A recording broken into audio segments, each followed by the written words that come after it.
책 이름이 저거였어요. 스트레스는 나쁜 것 아닌가요? 라는 제목이에요. 영문명은 더 스트레스 테스트인데 뭐 어차피 저도 한국말로 읽었으니까 영문명은 그냥 참고만 해서 영어가 가능하신 분들은 그렇게 읽으시면 될 것 같고, 하여튼 이 책을 찾아서 읽었습니다. 그래서 이 책을 찾아 읽은 이유는 사실 우리가 우리 자신을 컨트롤하기 위해서 보통 읽는 책은 심리학 책이에요. 그 심리학이 나쁘다는 건 아닌데 사람의 성격에 따라서는, 자, 여러분들은 이렇게 하는 게 좋아요 라고만 설명돼 있어도 그걸 그냥 따르시는 분들도 있지만, 그걸 너무 많이 보다 보면 아니 그렇게 하면 우리 몸이 어떻게 구성돼 있길래 우리가 그렇게 행동하는 게 좋다는 거야 라는 게 궁금할 수 있어요. 그럼 이런 의심이 들면 내가 하는 행동이 효과를 별로 발휘하지 못해요. 마치 우리가 알약 같은 것도 이렇게 믿고 먹어야 플라시보 효과도 있고 더해져가지고 이제 효과가 배가가 되는데, 신뢰를 하니까. 근데 우리가 의심을 하는 순간부터는 우리가 하는 행동이 좋은 영향을 우리한테 미칠 거라는 그게 의심이 가는 거죠. 그러다 보니까 이제 심리학 책으로는 저는 한계를 느꼈어요. 막 우울에 관한 심리학, 스트레스 관련된 심리학, 그리고 뭐 번아웃에 대한 심리학이나 뭐 당연히 뭐 남성 심리학, 여성 심리학 다 읽어보고 했는데, 뭐 논문은 아니고 책으로. 그렇게 했을 때 이제 뭐 어떻게 하면 여러분들에게 좋습니다는 다 정리가 돼 있어요, 심리학 책에. 근데 그게 왜 우리한테 어떤 효과를 우리 몸에 직접 줘서 우리가 우울증에서 벗어나든지 스트레스 상태에서 벗어나든지 아니면은 뭐 실력을 업그레이드 시키든지, 특히 제일 중요한 거, 왜 역경에서 벗어나는 거 있잖아요. 고난에서 벗어나는 거.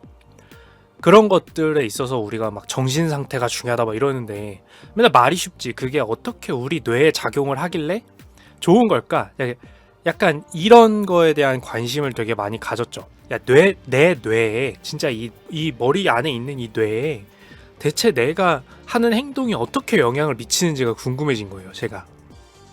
그런데 마침 이제 제 인스타그램에서도 얘기한 것처럼 이제 아는 분이 이제 독서를 좀 하자, 요즘 좀 독서가 너무 안 된 것 같다, 그래서 저도 그거에 공감을 해서 아까 한 책 내용인, 제가 뭐 홍보 받은 거 아닙니다, 돈 받고 얘기하는 거 아니에요. 돈 받고 얘기했으면 좋겠네요. 네, 어쨌든 이 책을 쓰신 분이 임상심리학, 그러니까 우리가 심리 상담이나 이런 걸 통해서 행동치료나 이런 걸 통해서 사람을 고칠 수 있다는 것을 5년 하고, 그 다음에 뇌과학, 실제로 약물 치료나 이 뇌의 구조가 어떻게 돼 있을 테니까 사람을 가지고 실험을 했을 때 이렇게 된다, 뭐 동물 가지고 실험했을 때 이렇게 된다라는 것으로 가지고 연구하시는 것을 13년 정도 이렇게 해서 총 이 사람의 커리어, 이분의 커리어가 이제 30여 년 정도가 임상심리학과 뇌과학을 가지고 환자를 치료하고 논문을 작성하시는 일을 하신 분이에요. 그래서 과연 우리 뇌가 어떻게 돼 있길래 이 우리가 하는 행동이 영향을 미친다고 하는 걸까라는 부분에 대해서 좀 파고들기 위해서 이 책을 찾았습니다. 그래서 이 책의 내용을 간단히 일단 설명을 드리자면, 첫 번째로 이 이야기의 출발은 그거예요. 니체의 얘기 중에, 철학자이자 그분의 말 중에 우리를 죽이지 못하는 역경은 우리를 더 강하게 만든다라는 이야기에서 출발을 합니다. 그래서 책 내용을 제가 전부 다 말할 수는 없으니까 요점만 얘기하자면, 그런데 문제는 그 얘기, 이 심리치료와 뇌치료를 해주시는 분 입장에서 가만 생각해 봤을 때 모든 사람들이 역경을 겪었을 때 그 역경으로부터 자신을 업그레이드 할 수 있는 건 아니에요. 어떤 사람들은 역경과 고난이 다가왔을 때 그게 돌파하는 것이 사실 당연한 건 아니에요. 근데 우리들이 사실 역경과 고난 이렇게 표현하지 않고, 예를 들어서 뭐 인생에 번아웃이 올 때도 있고, 아니면 뭔가 되게 힘든 순간이 올 때도 있고, 아니면 뭐 이별을 경험한다든지, 아니면 정말 자신의 지인이 아프다든지 사랑하는 사람이 아프다든지 이런 순간들이 많았을 때 늘 이겨나가기만 할 수는 없어요. 그쵸? 그러면 이 과학자인 입장에서, 뇌과학자인 입장에서는, 그래서 이분이 이제 거기에 파고들기 시작을 했다라는 거죠. 그때 당시 그 논문들을 기반으로 해서. 자, 그러다 보니까 이 이야기의 결론점에 달했을 때, 결론부터 말씀을 드리면 두 가지식으로, 자, 좌뇌, 우리가 이제 오른쪽 신체겠죠. 오른쪽 신체를 움직였을 때 자극이 되는 이 좌뇌 같은 경우에는 접근이라는 단어를 써요. 접근 상태에 대해서 관장을 합니다. 그러니까 영어로 어프로치나 이렇게 돼 있으니까 아마 그 번역을 접근이라고 한 것 같은데, 조금 우리가 알아듣기 쉽게 얘기를 하자면 도전적, 공격적, 그 나아감, 전진, 나아가다 할 때 그 전진, 이런 것을 조금 하기 쉽도록 만들어주는, 즉 괜찮아, 하면 되지, 야 일단 해보자, 약간 이렇게 했을 때 그렇게 하도록 만들어주는 신호를 관장하는 것이 이제 좌뇌예요. 좌뇌. 그래서 정확히는 좌뇌의 전두엽, 뇌의 앞쪽 부분들이 이제 우리의 행동과 생각을 어느 정도 관리를 하는데, 좌뇌의 전두엽은 우리들을 조금 더 도전적이게 전진하도록 만들어준다는 거죠. 그리고 반대로 우뇌예요. 계속 얘기하지만 여러분의 화면은 반전돼 있습니다. 제가 가리키는 이쪽이 우뇌예요, 저한테는. 자, 우뇌, 오른쪽 뇌의 전두엽 앞부분 같은 경우에는 억제를 담당한다고 해요. 억제 또는 회피죠. 그러니까 좌뇌와 반대되는 역할을 하고 있는 거죠. 근데 이렇게만 들으면, 자, 스트레스나 의사결정은 이해가 되는데, 대체 스트레스 그리고 역경을 파헤치고 나와서 나 자신을 발전시키는 것과 대체 무슨 상관이 있냐, 이 구조를 정확히 이해하는 게, 라고 생각을 할 수가 있는데, 이 책 안에는 당연히 다양한 실험군에 대한 이야기가 나오지만 제가 그 실험군에 대한 얘기는 조금 패스하고 넘어가더라도 설명을 하자면 이런 상태가 되는 겁니다. 좌뇌가 보통은 딱 생각했을 때, 야, 도전적이기만 하면 그러면 우리가 스트레스를 벗어나는데 무조건 좋을까요? 라고 생각을 해보는 거예요. 우리가 우울이나 이런 게 닥쳐왔을 때 그렇지 않다는 거예요. 제가 봤을 때 이 책에서 가장 핵심적인 내용 중에 또 일부 하나는 뭐냐면, 보니까 우리가 어떤 우울한 상황, 스트레스 상황을 딱 다 겪었습니다. 예를 들어서 사람의 뇌가 실제로 이제 맞거나 상처를 입었거나 했을 때, 물리적으로 그 상태랑 굉장히 유사하지만 실제로 상처는 입지 않은 경우가 있어요. 뭐가 있을까요? 타인에게 거절당했을 때요. 뭐가 됐든지 간에, 내가 뭔가를 했을 때 거절당하든, 아니면 그냥 우리가 사회적 집단에서 내가 조금 바깥으로 밀리든, 이런 모든 상황, 은퇴, 친구의 거절, 약속의 거절뿐만 아니라 내가 이 집단에 어울리지 못한다라는 등의 사회적인 거절을 겪었을 때 우리가 실제로 몸에 상처를 입은 거랑 똑같은 부분에 뇌의 활성화가 일어난다고 합니다. 왜냐하면 이것도 약간 진화론적인 관점에서 보면 무슨 뜻이냐면, 보통 옛날 이제 사냥 시대부터 이제 생각을 해보면 우리가 집단에서 소외된다는 건 뭐예요? 죽음을 뜻해요. 지금 오늘날이랑은 조금 다르지만 우리 결국 인류가 만들어졌을 때부터 생각을 해보면 집단에서 소외된다라는 것은 죽음을 의미합니다. 그러다 보니까 상대방이 나를 거절했을 때, 우리가 영업 세일즈를 하거나 부탁을 하거나 했는데 거절당했을 때 다 상처랑 똑같은 그런 아픔을 겪는다라고 합니다, 뇌는. 그러면 내가 만약에 누군가한테 거절당했을 때 나는 도전적인 좌뇌가 접근, 도전 이쪽을 관장하기 때문에 계속해서 뭔가 나는 괜찮다 하는 게 실제로 난 심리 상태 괜찮을까? 라고 보니까 그건 아니라는 거예요. 이럴 때 억제와 회피를 담당하는 우뇌가 역할을 합니다. 어떻게 역할을 하는 거냐면, 사람이 내가 거절당해서 아파요.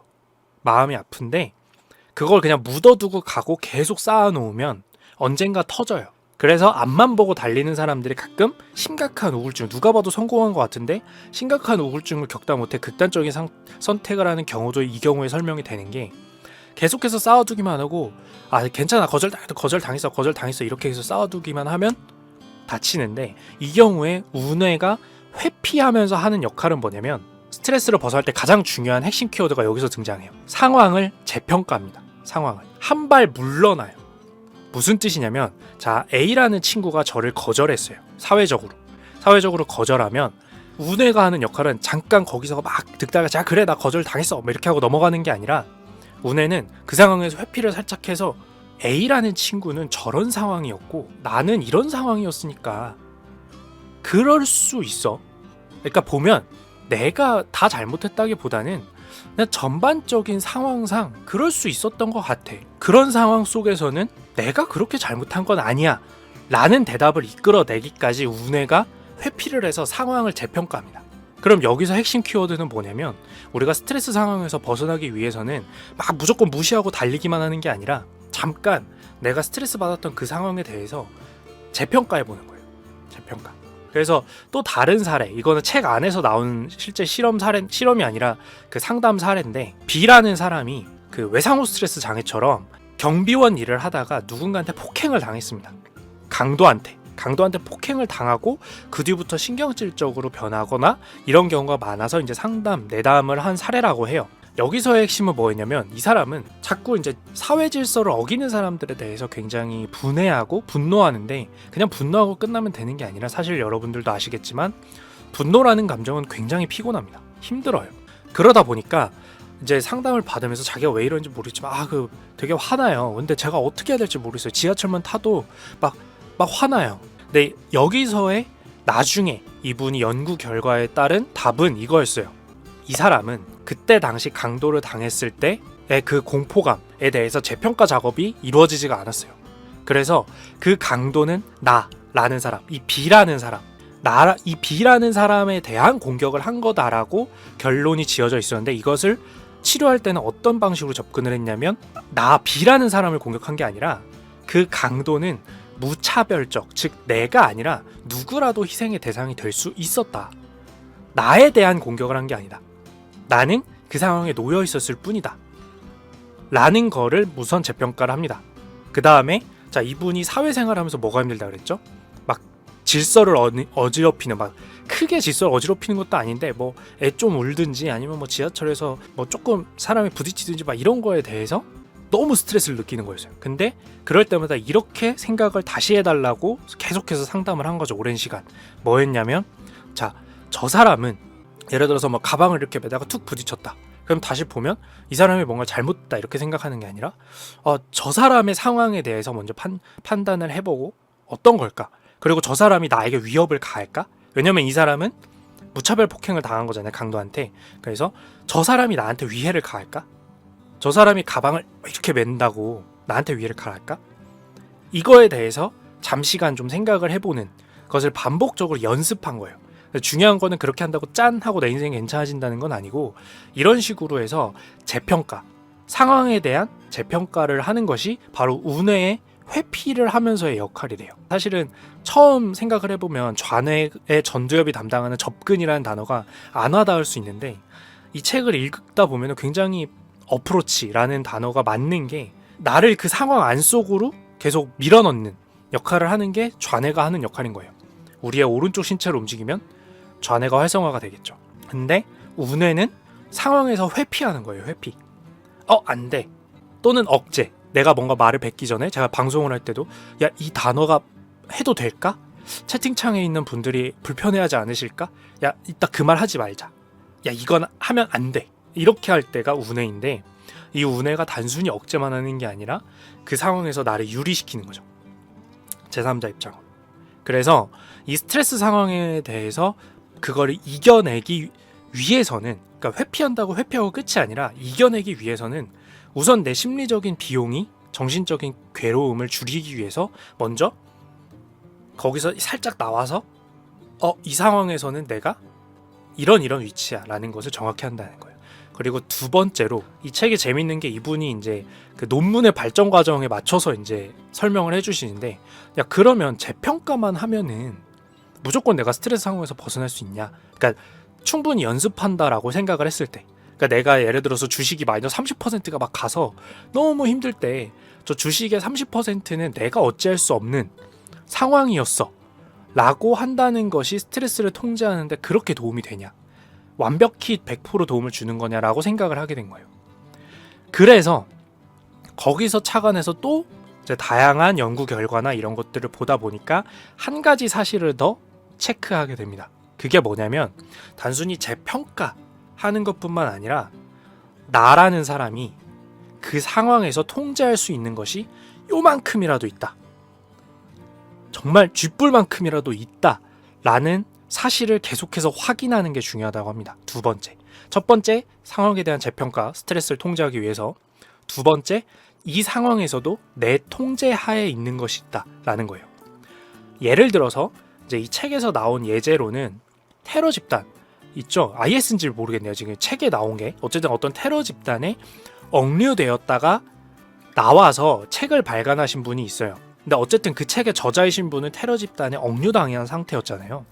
근데 그 사람이 그 수기에서 작성한 것을 보면서 아이디어가 떠오른 거였는데 이분은 뭐였냐면 예를 들어서 그 테러 집단 같은 경우나 이런 데서 수사기관이나 이런 데서도 가장 중시 여기는 것은 이 사람의 자유를 빼앗는 거예요. 압박을 주는 거. 그 자유를 빼앗는다라는 게 묶어놓는다 이렇게만 의미하는 게 아니라, 자 예를 들어서 이거죠.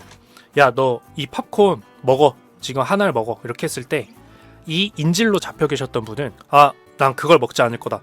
난 이따 먹겠다. 이런 거예요. 근데 이제 물론 팝콘 얘기가 나오진 않았고요. 그 테러 집단 책 내용에서는 예를 들어서 야 옷 이걸로 갈아입어 하고서 뭐 누가 봐도 뭔가 인질 같은 책 옷이나 뭐 이런 것들을 줬어요. 근데 난 싫다 라고 하거나, 또는 뭐 바닥으로 이렇게 막 차량에서 이동할 때 바닥으로 막 이렇게 걷어차서 밀었는데 그래도 바닥만큼은 가지 않는다든지, 굉장히 사소하고 어떤 막 누가 봤을 때는 막 뭐 저런 반항을 하냐 막 이렇게 아이같이 생각할 수 있지만, 그게 중요한 게 아니라 그 스트레스 상황에서 버티고 이겨내기 위해서는 사실 우리가 목숨이 달린 인질이 됐다라고 하면 엄청난 스트레스 상황이잖아요. 근데 그 와중에도 희망의 끈을 놓지 않고 스트레스에 대항하는 방법 중에 하나는, 내가 놓여진 이 스트레스 상황, 예를 들어서 뭐 다양하게 있겠죠. 직장, 육아, 뭐 학교 생활, 또는 뭐 취준생 생활, 독서실 생활, 도서관 생활, 뭐 여러 가지가 있을 거 아니에요. 근데 그 상황 안에서 내가 통제 가능한 그 하나를 통제 유지하는 거예요. 통제 유지. 네. 방금도 얘기했지만 별거 아닌 거죠. 그 옷을 입지 않겠다. 또는 난 이렇게 하겠다. 작은 거 하나라도. 솔직히 뭐 저를 그냥 톡 까놓고 얘기할게요. 여러분들이랑 뭐 진솔된 소통 방송이니까. 그 회사가 퇴사해가지고 사업을 하겠다라고 하는데 솔직히 잘 안 되는 것도 되게 많아요. 너무 힘들어요. 내 능력이 모자라겠다는 생각이 너무 많이 들지만, 오늘 예를 들어서 제가 노션이라는 프로그램을 쓰는데 여기다가 오늘 코드 한 줄을 성공을 시켰거든요. 너무 힘들었는데 한 줄을 성공을 했어요. 그래서 그게 그렇게 한다고 사업이 성공하는 건 아니죠. 하지만 저한테 굉장히 도움이 됐던 게 뭐냐면, 이 책을 읽고 생각을 해보니까 제가 개발 일지를 매일매일 써요. 할 때마다, 일을 할 때마다. 근데 남들 막 뭐 페이스북에 주커버그나 이런 분들처럼 엄청난 코드를 짜는 게 아닌데, 그 하루 할 때마다 써놓은 거를 이렇게 보면 정말 별거 아니지만 한 줄 한 줄을 성공시켜 나가요. 근데 그런 게 바로 나는 이걸 통제하는 거죠. 내가 통제 가능한 거. 나 오늘 이걸 배워서 이렇게 실행을 시켜봤어. 돌아가. 이렇게 하나하나가 있는 것 자체가 스트레스 상황을 통제하는데 매우 도움이 된다는 거예요. 그래서 사실 제가 지금 이 책이 굉장히 많은 내용을 담고 있어요. 많은 내용을 담고 있는데, 제가 지금 전자책이라서 보여드릴 수가 없는데 많은 내용을 담고 있는데, 여러분들에게는 제가 핵심만 전달해 드리는 거예요. 스트레스라는 것을 주안점을 놓고 보는 책이니까. 그래서 이 사람이 얘기한 결론적으로 스트레스는 어떻게 관리를 해야 되냐라는 걸 봤을 때, 일단 회피, 즉 물러나는 것은 필요하다. 왜? 물러나서 봐야 되기 때문에. 물러나서 도망가라는 게 아니라 물러나서 보면 어쩔 수 없는 게 있어요. 어쩔 수 없는 게 있어. 어쩔 수 없는 거. 그리고 다시 접근할 때는 어떻게? 어쩔 수 없잖아요. 우리가 솔직히 출근도 해야 되고 먹고 살아야 되고 돈도 벌어야 되고 여러분들 막 취준도 해야 되고, 그러니까 멘탈 강하게 해야겠다는 건 알겠는데 어떻게? 작은 거 하나하나를 내가 통제해 나가는 거예요. 근데 요거를 현실 생활에 겹쳐서 생각을 해보니까, 제가 회사 생활에서 스트레스가 가장 적어졌을 때는 언제냐면, 여러분들 제일 회사 생활에서 힘들 때가 언제예요? 물론 사람이 힘들기도 한데 특히 더 힘들 때는 뭐냐면, 사람도 어차피 힘들지만 그거예요. 내가 업무를 전혀 모를 때, 인사 발령 난 지 얼마 안 됐거나 내가 약간 꽂아놓은 보릿자루처럼 아무것도 못할 때, 내가 업무를 하고 있는데 통제권이 없거나 할 때, 이때가 스트레스가 엄청 심해요. 가만 생각해보면 메일 한 통도 내 맘대로 못 쓸 때. 근데 스트레스가 언제 줄어드냐면, 이게 내 업무고, 또는 이 전체가 내 업무는 아니어도 그 중에 일부가 내 거고, 이거에 관련해서는 메일링도 내가 알아서 할 수 있고, 정말 작지만 이거 이렇게 하겠습니다 했을 때, 될 때, 그때가 그 앞에 꽉 막혀 있었던 것 같던 이 회사의 답답한 분위기가 풀릴 때예요. 제가 가만 생각해 보니까, 이 책을 읽고 나서 생각을 해보니까. 그래서 그 자기 통제권이라는 것에 대해서 가만히 생각해 보는 게 굉장히 중요하다는 거죠. 작은 거 하나라도. 이하나님, 일상에서 스트레스를 회피할 때 회피를 합리화했는데 그 합리화를 나에 대한 무능력을 봐서요. 그쵸? 그래서 제가 이것도 붙여서 얘기한 거고, 이 책에서도 그거를 바로 다음 파트에서 다뤄요. 앞에 이제 왜냐면은 상황에 대한 재평가라고만 하면 그럼 내가 물러나서 상황만 바라보면 무조건 스트레스가 풀리나? 라고 생각해보니까 안 그렇거든요. 이 사람도 똑같이 근데 그걸로는 될 리가 없다. 상황만 재평가하면. 그래서 조금 더 나아가서 알아보고 연구해보고 하니까 통제권을 가지는 것. 작은 거 하나라도 작은 거. 그 부분에 있어서 나를 무능력하게 보면 안 된다라는 거죠. 근데 반대로 그래서 이 책에서는 뭐라고 얘기를 하냐면 운명론. 그러니까 그걸 믿는 분들을 뭐라 하려는 건 아니고 이제 이 책에서 스트레스를 관리라고 하는 측면에서 봤을 때 이 상황은 나에게 주어진 것일 뿐이다라고 생각하는 것은 스트레스 관리에 전혀 도움이 안 된다고 합니다. 이 부분이 핵심이에요. 주어진 것일 뿐이야. 나에게. 난 반대로 말하면 뭐예요? 이 안에 뭐가 내포되어 있어요? 난 할 수 있는 게 없어. 무기력증 이런 게 올 수밖에 없겠죠. 그래서 그렇대요. 굉장히 잘 사는 시대 때 태어난 세대의 특징 중 하나는 그냥 그대로 살아도 잘 살았기 때문에 운명론까지는 아니지만 그대로 가도 괜찮다라는 것이 강하다고 합니다. 어떻게 보면 낙천적이거나 낙관적이다라고 볼 수가 있겠죠. 근데 이게 그냥 잘 살 때는 문제가 안 돼요. 그냥 그대로 잘 살면 되니까. 근데 문제가 뭐냐면 단 한 번도 재평가와 자기 자신을 살짝 통제권에 대해서 생각해 보는 적이 없기 때문에 좌절을 겪게 됐을 때 반작용이 크다라고 합니다. 반작용이. 요즘 약간 사회적인 문제가 되는 게 있죠. 은퇴. 내가 사회에서 처음으로 유리되는 거예요. 성공의 시대를 살았던 사람들은 그때 대비가 전혀 안 돼 있는 거죠. 그동안의 계속된 스트레스 상황에서 재평가도 해보고 또는 아니야 그럼에도 불구하고 나는 이런 나만의 통제권이 있어라는 연습도 되고 이렇게 됐어야 되는데 성공의 시기를 살아오신 분들은 오히려 그럴 때 반작용이 크다라고 합니다. 그래서 이 상황에 대해서 내가 가지고 있는 것을 내가 가지고 있는 것을 얼마나 잘 보고 있는가가 행복을 결정짓는데 큰 역할을 한다라고 이야기가 진행이 됩니다. 네. 그래서 조금 이제 재미난 얘기도 섞으려고 하다 보니까 실험에 관련된 얘기도 섞다 보니까 이제 중간중간 얘기가 길어졌는데 이거 말고도 이 책에는 좌뇌가 접근을 하는 방식과 우뇌가 억제 회피를 할 때 이 둘이 어떻게 싸우는지에 대한 다양한 분들에 대한 이야기가 섞여 있어요. 그래서 제가 이렇게 요약은 하지만 충분히 읽어볼 만한 책이었고 스트레스는 나쁜 것 아닌가요? 라는 책입니다. 영어 원서로는 더 스트레스 테스트. 전 당연히 한국말로 읽었고요. 그래서 뭐다? 스트레스라는 상황에서 중요한 거 첫 번째, 상황에 대한 재평가. 두 번째, 자신이 통제할 수 있는 부분이 있다라고 생각하는 것. 그래서 조금 더 뭔가 문학적으로 표현하자면 운명론을 믿기보다는 자신이 개척하는 가능한 부분이 조금씩이라도 있다라는 것을 인지시켜주는 것이 바로 치료의 일환이 됐네요. 치료의 일환. 네, 여기까지가 이제 제가 봤을 때 스트레스와 관련된 이 책 내용 중에 가장 핵심적인 부분인 것 같고요.